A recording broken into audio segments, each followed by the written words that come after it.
enquanto a comunidade de colonos que povoava o vale se entregava a uma corrida frenética para finalizar suas cabanas antes que a primeira nevasca cobrisse a terra, existia um homem que operava em uma direção diametralmente oposta. Seu nome era William Hodges, um montanhês calejado vindo das terras altas do Tennessee, portador de um semblante sereno, típico daqueles que sobreviveram a invernos demasiadamente cruéis para depositar sua fé cegamente nos costumes tradicionais. As habitações que surgiam no vale seguiam uma receita arquitetônica dogmática e bem conhecida. Troncos empilhados com argila vedando as juntas, um telhado inclinado para escoar a neve e encostada a uma parede lateral, uma lareira de pedra modesta que mal se projetava para o interior do recinto. Aquilo era considerado suficiente, pois sempre fora o padrão aceito.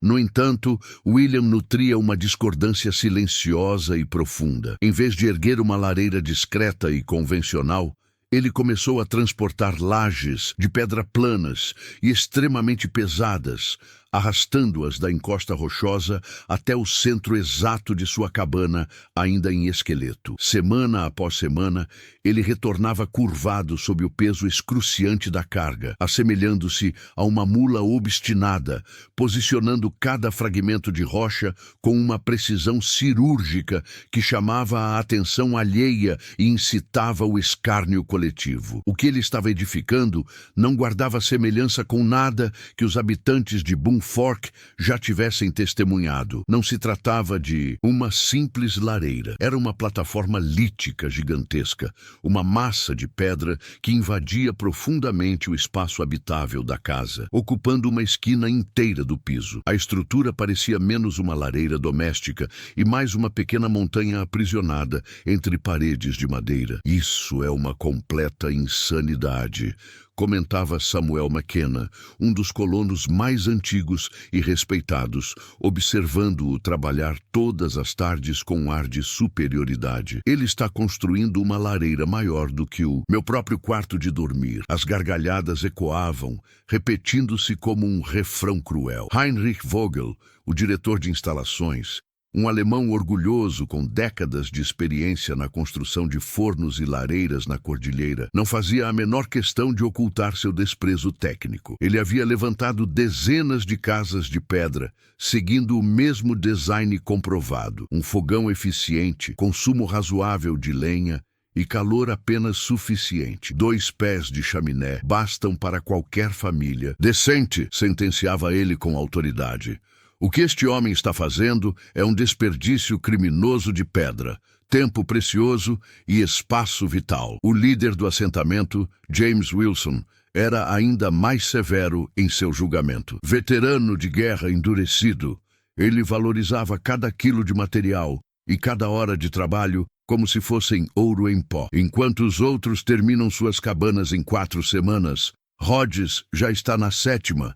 E mal começou as paredes, disse ele certa noite, com frustração. Quando a febre do frio o atingir, ele desejará ter estocado mais lenha e empilhado menos pedras inúteis. Contudo, ninguém ali compreendia a essência fundamental do projeto. William não estava erguendo uma lareira comum. Ele estava construindo uma bateria térmica colossal. Cada pedra selecionada tinha uma função específica. Tratava-se de arenito denso e compacto, capaz de absorver a energia térmica durante horas a fio e devolvê-la ao ambiente com uma lentidão calculada. Em lugar de um fogo que apenas aquecesse o ar momentâneo e fugaz, ele desejava um corpo sólido que armazenasse o calor furioso da tarde para distribuí-lo suavemente durante a madrugada gelada. Onde todos enxergavam um monstro de pedra devorando o espaço da sala, William via um banco de calor inestimável. Ele aprendera aquilo observando 3 mundos distintos: os fornos de pedra utilizados pelos colonos alemães na Europa, as rochas aquecidas usadas pelas nações indígenas em suas tendas de suor e, acima de tudo, nas noites intermináveis nos Apalaches, onde compreendeu que uma parede morna vale infinitamente mais do que uma chama viva e voraz. Enquanto isso, a comparação visual era dolorosa. McKenna já dormia sob um teto finalizado. Heinrich gabava-se de que sua chaminé estava impecável e pronta. Wilson auxiliava os outros, pois sua própria residência já constava na lista de obras concluídas. William, entretanto, continuava ali, ajustando as pedras uma a uma, corrigindo desníveis milimétricos, obcecado em retificar o que não estava perfeito. De onde quer que viesse aquela fantasia arquitetônica, aquele era o único lugar da casa onde ele não podia permitir falhas. À medida que outubro avançava, o vale começou a amanhecer coberto por um manto de geada. As árvores tornaram-se espectros brancos, a água dos riachos queimava ao toque e as primeiras colunas de fumaça e umidade subiam em direção a um céu gélido. Os colonos acenderam suas primeiras fogueiras e celebraram o fato de terem terminado suas obras com antecedência. William fechou a última junta de argamassa de sua plataforma naquele mesmo dia. Sua cabana ainda era um esqueleto vazado de troncos, mas no centro repousava aquela massa enorme de pedra, lisa, profunda e sólida, como um platô montanhoso em miniatura. Foi nesse momento que a divergência filosófica se tornou evidente. Para os outros, o calor era algo que se produzia mantendo o fogo vivo pelo maior tempo possível. Para William, o calor era um recurso que podia ser armazenado, tal como a água em um lago represado. É lógico, numa tarde de tempestade, disseram rindo dele. Mas não será assim quando o frio de verdade chegar para matar. William não respondeu às provocações. Ele sabia que as tardes suaves e enganosas de outubro não eram o verdadeiro teste. O desafio chegaria quando o termômetro não subisse acima de 0 por dias consecutivos, quando o fogo não conseguisse permanecer aceso durante toda a noite, quando o inverno deixasse de ser um mero incômodo para si, tornar um inimigo ativo. Nesse momento, a morte desceria das montanhas diretamente para Boom Fork. O primeiro aviso sério da natureza chegou no final de novembro. Não foi uma tempestade violenta, tampouco uma nevada espetacular. Foi algo muito mais inquietante. Um frio estático e paralisante. Uma queda de temperatura que durou a noite toda. Estendeu-se pelas manhãs seguintes e endureceu a terra até que ela ficasse tão firme quanto a pedra que William Hodges arrastara para o centro de seu lar. Boom Fork. As cabanas recém-terminadas transformaram-se em laboratórios involuntários de sobrevivência. Cada família acendia sua lareira seguindo o ritual idêntico. Fogo forte ao anochecer, lenha bem posicionada e a esperança vã de que o calor permanecesse preso lá dentro. Na cabana de Samuel McKenna, a cena repetia-se como um costume decorado. O fogo ardia com vigor, iluminando o rosto exausto de sua esposa e filhos. Ao redor da lareira, num raio curto, o ar era agradável. 3 passos além, porém, o frio mordia a pele como dentes de gelo. Aproximem-se, dizia ele. Aqui é o único lugar onde se pode estar. O restante da casa tornara-se território hostil e inutilizável. Na vila de Heinrich Vogel, a situação não diferia em nada. Sua chaminé era, de fato, uma obra técnica impecável. Tiragem perfeita, pedras assentadas com maestria, combustão eficiente. No entanto, o problema não residia na técnica, mas no conceito. O calor subia rapidamente, escapava pela chaminé e sumia pelo telhado, enquanto as paredes de madeira absorviam o frio exterior como esponjas geladas. Dormiam vestidos, viravam-se incessantemente para alimentar o fogo faminto. Enquanto isso, na cabana de William, um fenômeno diferente começava a ocorrer. Ele não acendia o fogo ao anochecer como os vizinhos. Ele esperava o sol começar a descer antes que a temperatura despencasse de verdade e alimentava a lareira com madeira de qualidade, não para criar uma chama constante para os olhos, mas para carregar a pedra. Durante horas, o fogo ardia dentro da enorme plataforma de alvenaria. O ar aquecia-se, mas o evento mais importante acontecia em silêncio absoluto. A massa densa de arenito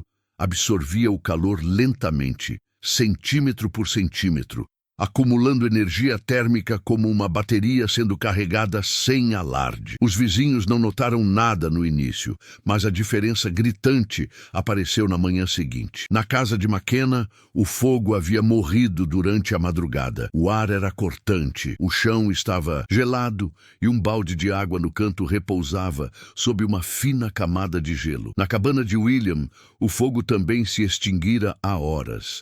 Contudo, o ar permanecia tolerável, quase ameno. A pedra, coberta com uma lona e mantas grossas, continuava morna ao toque. As crianças não precisavam correr para não tocar o chão. Sorte de principiante, murmuraram alguns céticos. Nada mais que isso. Nas noites subsequentes, porém, o padrão repetiu-se implacavelmente. Nas cabanas tradicionais, o consumo de lenha disparou. Os colonos começaram a calcular mentalmente com pavor se suas reservas durariam até o fim da estação. Cada acha de lenha jogada ao fogo era uma vitória momentânea contra o frio e uma preocupação futura sobre a escassez. Na casa de William, o consumo mantinha-se estável e econômico. Martha McKenna foi uma das primeiras a perceber a anomalia. Numa tarde, inventou a desculpa de pedir um pouco de sal para visitar a casa vizinha. Ao entrar, ela estacou, confusa. "Não cheira a fumaça aqui?" disse ela surpresa. "Porque não precisamos de fogo aceso a toda hora", respondeu William com sua calma habitual. Ela não disse nada, mas seus olhos observaram tudo. Viu como o calor não se concentrava apenas perto da lareira, mas distribuía-se uniformemente pelo ambiente. Viu as crianças de Hodges sentadas sobre a plataforma de pedra como se estivessem num banco de praça ensolarado. Viu que ninguém estava encolhido, tremendo junto às chamas. "É como ter o sol enterrado sob o assoalho", murmurou ela para si mesma, atônita. O frio continuou a apertar o cerco. O termômetro descia constantemente abaixo de zero, expondo impiedosamente as fraquezas das construções de madeira. As juntas de barro secavam e esfarelavam, permitindo que o ar gélido se infiltrasse sem pedir licença. As janelas cobriam-se de gelo pelo lado de dentro, opacas e mortas. Os colonos, derrotados, abandonaram seus quartos e amontoaram-se ao redor das lareiras na sala principal, dormindo mal, acordando, sobressaltados, para avivar as brasas agonizantes. O cansaço físico misturava-se ao frio mental. William, por outro lado, mantinha sua rotina inalterada. Fogo intenso e breve à tarde, silêncio à noite, descanso profundo. Numa noite específica, ele fez algo que pareceria suicídio para qualquer outro. Deixou o fogo extinguir-se completamente, varreu as brasas, cobriu a pedra limpa e acomodou sua família para dormir diretamente sobre a plataforma aquecida. Na manhã seguinte, o contraste era impossível de ser ignorado. McKenna acordou com os dedos inchados e a casa apenas alguns graus acima da temperatura mortal lá de fora. Heinrich encontrou geada nas paredes internas de sua casa, perfeita. Na cabana de William, a pedra ainda conservava calor suficiente para que as crianças se levantassem sem tiritar. As zombarias começaram a perder força. Não porque alguém quisesse admitir o erro, mas porque o frio não aceitava argumentos. A lição repetia-se a cada alvorecer, e todos sabiam, no fundo de suas almas, que aquele ainda não era o verdadeiro inverno. O pior ainda estava descendo lentamente, rastejando das montanhas altas. E quando o verdadeiro inverno chegou, não houve anúncio formal. Uma língua de ar ártico, violenta e maciça, despencou dos picos como uma lâmina invisível e deslizou pelo vale de Boom Fork. Não foi apenas uma noite difícil, foi uma semana inteira desenhada pela natureza para humilhar qualquer construção medíocre e testar cada decisão tomada no outono. O termômetro exterior atingiu mínimas históricas e, o que era pior, estacionou lá. O vento incessante penetrava em cada reboco falho, em cada fenda de argila seca, em cada erro de cálculo arquitetônico. As cabanas de madeira começaram a comportar-se como caixões gelados, roubando o calor dos corpos que tentavam sobreviver em seu interior. O pânico instalou-se rapidamente. Na casa de Samuel McKenna, o fogo ardia dia e noite, numa luta desesperada. Queimaram a lenha estocada sem descanso. Depois, móveis velhos, depois restos de cercas, mas o frio continuava ganhando terreno, implacável. As paredes tornaram-se superfícies que sugavam a vida. Dormiam vestidos, exaustos e com medo. Na cabana de Heinrich Vogel, a história era tragicamente similar. Sua lareira perfeita provou-se inútil. A forte tiragem sugava o ar quente para fora, forçando o ar gelado a entrar pelas frestas para substituí-lo. Era uma batalha de Sísifo. Mais fogo, mais corrente de ar frio, mais cansaço. Enquanto isso, a peltiça, rotina de William Hodges, seguia seu curso sereno. Toda tarde, um fogo intenso açoitava a massa de pedra, que absorvia a energia vorazmente. Quando a noite caía e o vale desaparecia num frio capaz de quebrar ossos, William fazia o impensável. Apagava o fogo e deitava sua família sobre a rocha, agora uma bateria carregada de calor suave e constante. Enquanto seus vizinhos lutavam contra chamas instáveis e temperaturas oscilantes, a família Hodges dormia. No terceiro dia do vórtice ártico, os problemas tornaram-se críticos. Uma criança ardia em febre. Um idoso não acordou após uma noite brutal. As palavras hipotermia e morte circulavam em sussurros. Foi então que o orgulho quebrou. Superando a arrogância, os colonos começaram a peregrinar até a cabana de William, inicialmente com desculpas triviais, mas logo com a verdade estampada nos rostos. Entravam e deparavam-se com aquilo que mais os ofendia: o conforto, um grande platô de pedra coberto de mantas, uma família tranquila, uma lareira apagada. Como é possível? Perguntou Heinrich, finalmente, sua descrença desmoronando. William não zombou. Explicou novamente. Vocês tentam aquecer o ar, mas o ar escapa. Eu aqueço a pedra e a pedra fica. Os números eram inegáveis.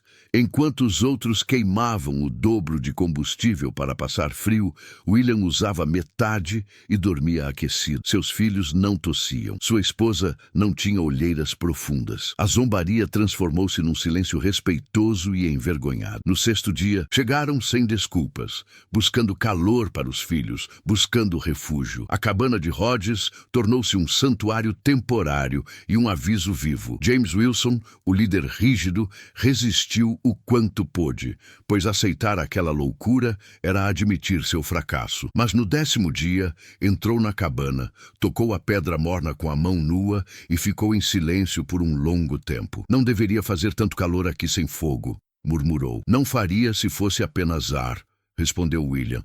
Mas é pedra. Wilson sentou-se e, pela primeira vez em semanas, não precisou lutar para sobreviver à noite. Lá fora, o vento uivava. Dentro, o tempo parecia suspenso numa bolha térmica. Naquela semana, o vale aprendeu que não bastava produzir calor. Era imperativo conservá-lo. Ao amanhecer, uma nova mentalidade nasceu. Pararam de comparar e começaram a perguntar: quanta pedra? Que tipo? Quanto tempo para carregar? William respondia com paciência infinita, explicando a física da massa térmica. O orgulho desvanecera-se diante da necessidade de sobrevivência. Quando a semana ártica finalmente cedeu e o frio recuou, deixando o vale respirar novamente, as consequências eram visíveis. Cabanas danificadas, estoques zerados, rostos marcados. Mas na cabana de William, a normalidade imperava. A plataforma de pedra continuava lá, silenciosa como um animal fiel que cumprira seu dever. Samuel McKenna admitiu diante de sua casa avariada. Não foi sorte, foi design. Heinrich Vogel, o mestre, caminhou ao redor de sua lareira ineficiente e depois foi até William. Passei a vida fazendo fogueiras, confessou. Nunca pensei em fazer aquecimento. Na reunião comunitária de fevereiro, James Wilson não falou de regras, mas de aprendizado. Não basta trabalhar duro, disse ele. É preciso trabalhar com a inteligência da terra. Ninguém riu. O planejamento para o próximo inverno começou ali mesmo, com desenhos de paredes grossas e plataformas centrais. William Hodges nunca buscou a glória da razão. Continuou sua vida simples, cuidando de suas terras.